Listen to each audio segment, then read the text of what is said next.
بسم اللہ الرحمن الرحیم صلاۃ و سلاما علیک یا رسول اللہ۔ رب ذوالجلال کی توفیق سے آج کی نشست میں مفتی حنیف قریشی کے ایک بیان پر ہم گفتگو کریں گے۔ یوٹیوب پر وہ بیان موجود ہے جس کا عنوان ہے علی دا پہلا نمبر۔ یوٹیوب پہ آپ لکھیں علی دا پہلا نمبر، آگے لکھیں مفتی حنیف قریشی تو وہ بیان نکل آئے گا۔ مفتی صاحب کا یہ بیان سراسر تعلیمات اہل سنت اور عقائد اہل سنت و جماعت کے خلاف ہے۔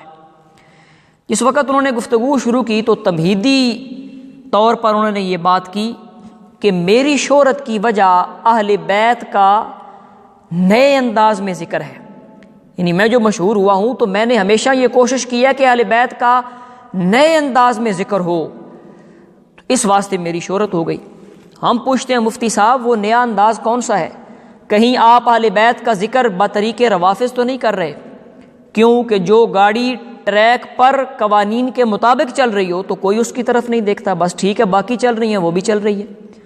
تو جو گاڑی تھوڑا سا ٹریک کے خلاف چلے، اس کی سپیڈ اوور ہو جائے یا کسی ٹریفک کے قوانین میں سے کسی قانون کو وہ ڈرائیور توڑ دے تو اس ڈرائیور اس گاڑی کی طرف سارے نظریں اٹھا کے دیکھتے ہیں۔ بلکہ ہم نے روڈ پہ چلتے دیکھا ہے کہ جو گاڑی سڑک سے تھوڑی سی اتر کے ویسے ہی اس نے بریک لگائی ہو تو لوگ اکثر کھڑے ہو جاتے ہیں کہ اس گاڑی والے کو کیا مسئلہ ہے۔ تو کہیں آپ کی شہرت ایسی تو نہیں؟ کہیں آپ اہل سنت و جماعت کے ٹریک سے اتر کر کسی اور سڑک پہ چڑھ کے بارڈر کراس کر کے کسی اور ملک تو نہیں جانا چاہتے؟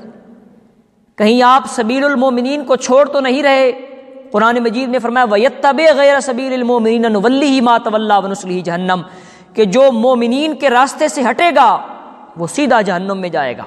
اور پھر رسول اللہ صلی اللہ تعالیٰ علیہ وسلم نے ارشاد فرمایا من فارق الجماعت قید شبر فقد خلع ربقۃ الاسلام کہ جو جماعت سے ایک بالشت بھی دور ہوا اس نے اسلام کا قلادہ اپنے گلے سے اتار دیا۔ تو آپ دیکھیں آپ ذکر اہل بیت، ذکر علی کس گروہ کے طریق پر کر رہے ہیں۔ اور پھر اس کے بعد آپ نے اپنے دعویٰ علی دا پہلا نمبر اس کو جو ثابت کرنے کے لیے تشریحات کی، توضیحات کی، متعدد وجوہ سے وہ باطل ہیں۔ اولاً آپ نے یہ کہا کہ اگر کوئی بندہ مطلقاً کہتا ہے علی کا پہلا نمبر تو وہ کہہ سکتا ہے اور یہ کہنا جائز ہے، اور اگر مطلقاً علی دا پہلا نمبر کہنے کی وجہ سے آپ رفض کی بات کرتے ہو، فتویٰ دیتے ہو، تو کیا کہو گے ان صحابہ کو؟ یہ بھی تو ایمان اور اسلام میں علی کو پہلا نمبر دے رہے ہیں۔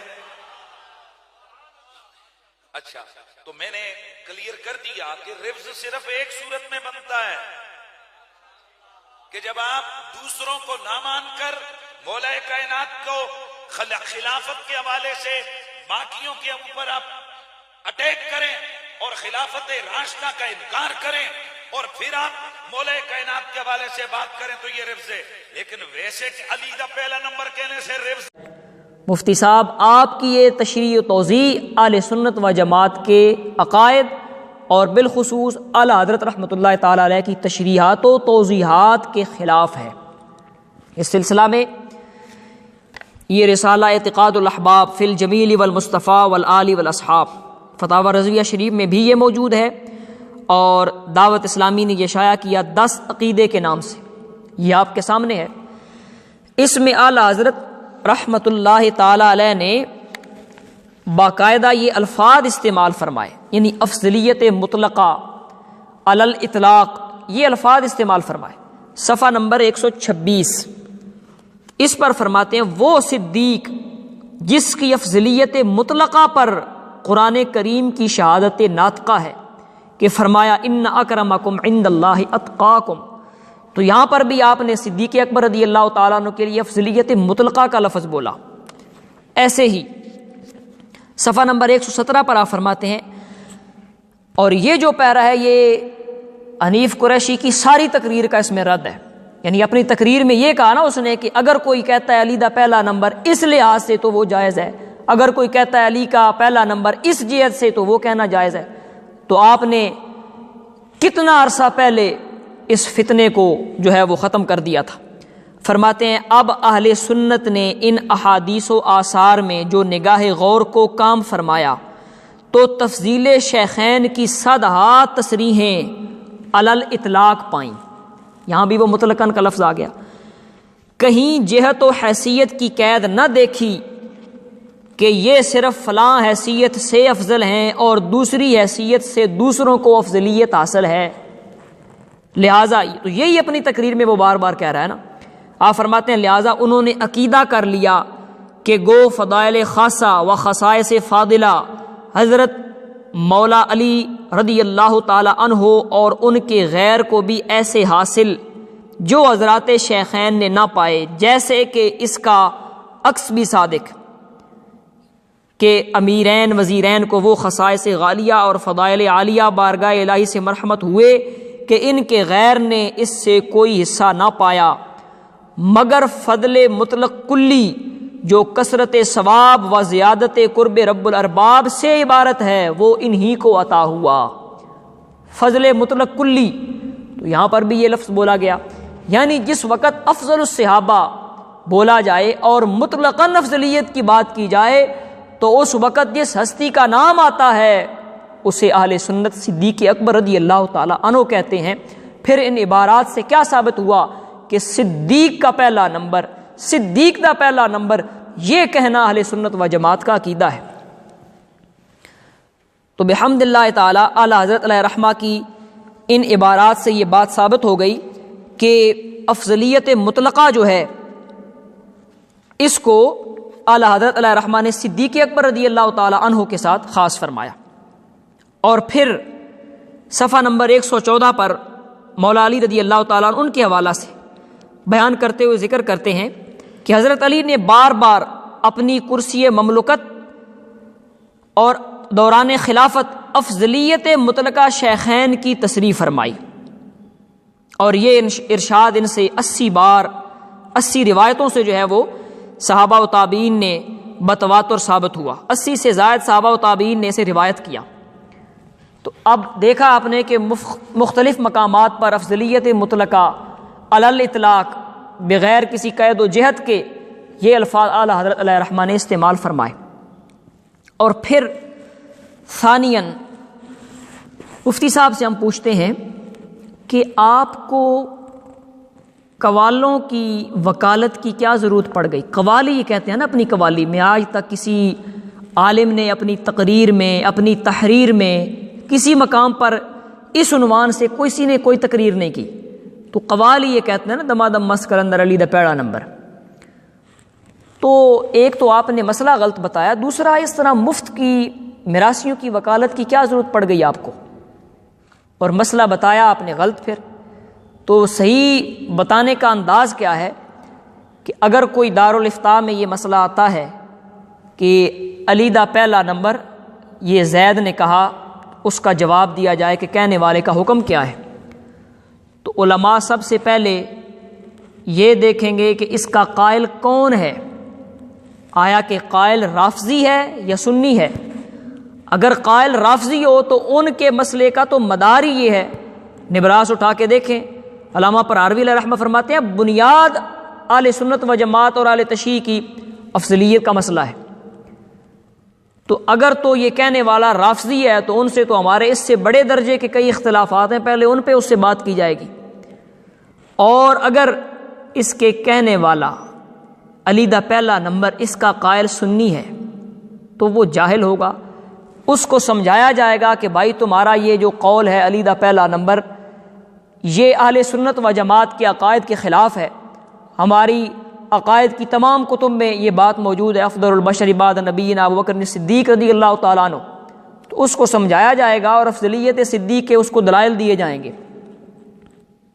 اور پھر ثالثاً آپ نے اپنے موقف کی وضاحت میں ایک ضابطہ بیان کیا کہ مفتی کا کام یہ نہیں ہے کہ وہ سنے اور فتویٰ جڑ دے، بلکہ وہ سائل سے پوچھے گا، سائل سے اس کی مراد پوچھے گا کہ تمہاری مراد کیا ہے، تم اس کی تشریح و توضیح کرو. تو ہم کہتے ہیں مفتی صاحب اگر ایک بندہ صریح ایسا جملہ بول رہا ہے کہ جو عقائد اہل سنت و جماعت کے خلاف ہے، کیا پھر بھی اس سے نیت پوچھی جائے گی؟ کیا مفتی کا کام صرف سائل کو ہی دیکھنا ہے یا قرآن و سنت کو دیکھنا ہے؟ کیا مفتی کا کام صرف سائل کے جملے کو ہی دیکھنا ہے بلکہ یا پھر عرف کو بھی دیکھنا ہے؟ تو قرآن و سنت کی نصوص سے اور ائمہ کلام ائمہ فقہ کے اقوال سے اس وقت یہ مسئلہ اتنا واضح ہے کہ اس کے خلاف جو چلے علماء نے اسے رفضی قرار دیا، علماء نے اسے بدعتی قرار دیا، اور پھر یہ جملہ اتنا مشہور ہوا، اتنا واضح ہوا کہ عرف شرعی بن گیا۔ جس وقت افضل الصحابہ بولا جائے، جس وقت تمام صحابہ میں افضل شخص کی بات کی جائے، تو متبادر الالفام جس شخصیت کا ذہن میں نام آتا ہے وہ سیدنا صدیق اکبر رضی اللہ تعالیٰ عنہ کی ذات ہے، اور اس کے مخالف عقیدہ رکھنے والے کو رفضی اور بدعتی کہا گیا۔ جس وقت یہ مسئلہ اتنا شائع ضائع ہے تو پھر ہمیں قائل قوالی کرنے والے سے وضاحت لینے کی ضرورت کیا ہے؟ اب اس سلسلہ میں اعلیٰ حضرت رحمۃ اللہ تعالی علیہ فتاوی رضویہ جلد نمبر 5 صفحہ نمبر 581 آپ فرماتے ہیں کہ آج کل کے جہال حضرات شیخین رضی اللہ تعالیٰ عنہما پر تفضیل حضرت مولا علی کرتے ہیں، یہ تصریح مزادت شریعت و معاندت سنت ہے۔ والہذا ائمہ دین نے تفضیلیہ کو روافض سے شمار کیا ہے۔ یہ فتاوی رضویہ جلد نمبر 5، آپ کے نام کے ساتھ لگتا ہے نا شمشیر اعلیٰ حضرت۔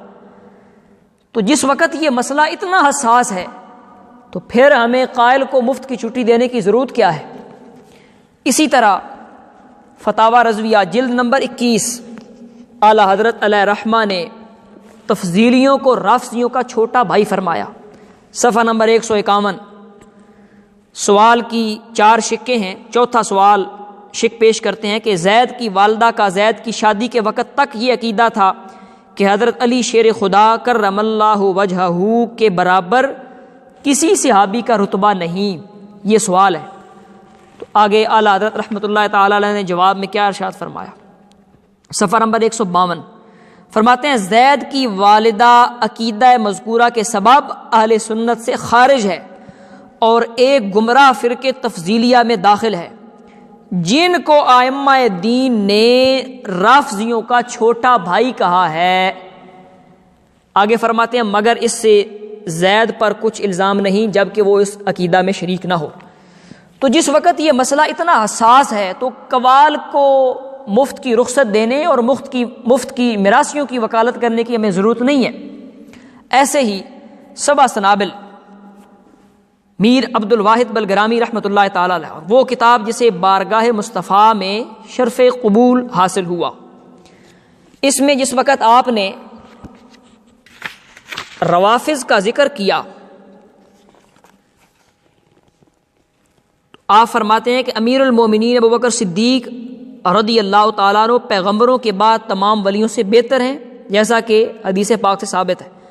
آگے کچھ لائنیں چھوڑ کے فرماتے ہیں جو شخص انہیں یعنی حضرت علی کو ابو بکر و عمر رضی اللہ عنہما پر فضیلت دے وہ رافضیوں میں سے ہے۔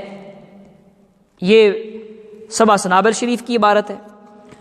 تو جس وقت یہاں تک علماء نے اس مسئلہ میں پہرا دیا اور مسئلہ افضلیت کو بیان کیا، اور پھر اسی بات کو تمہید ابو شکور سالمی رحمۃ اللہ تعالی علیہ اس میں بھی جس وقت آپ نے روافض کا بیان چھٹا قول اس کو بیان کیا تو فرماتے ہیں کہ رافضیوں کی بعض باتیں کفر ہیں اور بعض بدعت ہیں۔ اب جو چیزیں بدعت ہیں وہ بیان کر رہے ہیں کہ بعض باتیں کفر نہیں بدعت ہیں، جیسا کہ حضرت علی ابو بکر و عمر عثمان سے افضل ہیں یہ کہنا، یعنی حضرت علی خلفائے ثلاثہ سے افضل ہیں یہ کہنا، یہ بھی انہوں نے فرمایا کہ یہ روافض کا قول ہے اور یہ اس کا شمار بدعت میں ہوگا۔ اور پھر اس پہ متعدد حوالہ جات ہیں کہ علماء نے تفضیلیہ کو بدعتی شمار کیا، اور پھر امامت کے باعث میں اس بات کو نقل کیا کہ جو بدعتی ہے اس کی امامت قبول نہیں۔ ایسے ہی یہ ایک حوالہ میں مجمع الانہر فقہ کی بڑی معتبر ترین کتاب ہے، اس میں یہ بات بیان کرتے ہیں والرافضی ان فضل علیا فہو مبتدع، کہ رافضی اگر سیدنا ابوبکر صدیق رضی اللہ تعالی عنہ اور سیدنا عمر فاروق رضی اللہ تعالی عنہ ان پر حضرت علی کو فضیلت دیتا ہے، یعنی اگر رافضی تفضیل علی کا قائل ہے تو فرماتے ہیں فہو مبتدع، وہ بدعتی ہے۔ تو بحمد اللہ تعالی ان تصریحات سے یہ ثابت ہو گیا کہ حضرت علی رضی اللہ تعالی عنہ کو پہلا نمبر دینے والا اور مطلقاً کہنے والا کہ علی کا پہلا نمبر، وہ بدعتی ہے، اس کا شمار اہل سنت میں نہیں، وہ اہل سنت سے خارج ہے، وہ رافضیوں کا چھوٹا بھائی ہے۔ اس واسطے مفتی صاحب ابھی آپ زندہ ہیں، ہماری آپ سے دست بستہ التجا ہے کہ خدا را ایسے بیانات سے رجوع کریں اور رب ذوالجلال کی بارگاہ سے توبہ کریں۔ انشاءاللہ اگلی نشست میں ہم اس پر اور وجوہ سے بھی گفتگو کریں گے اور یہ بیان ہوگا کہ یہ مسئلہ کتنا حساس ہے، کتنا حساس ہے۔ رب ذوالجلال ہمیں صحیح عقائد کو اختیار کرنے کی اور عقیدہ اہل سنت و جماعت پر قائم دائم رہنے کی توفیق عطا فرمائے۔ وآخر دعوانا الحمد للہ رب العالمین۔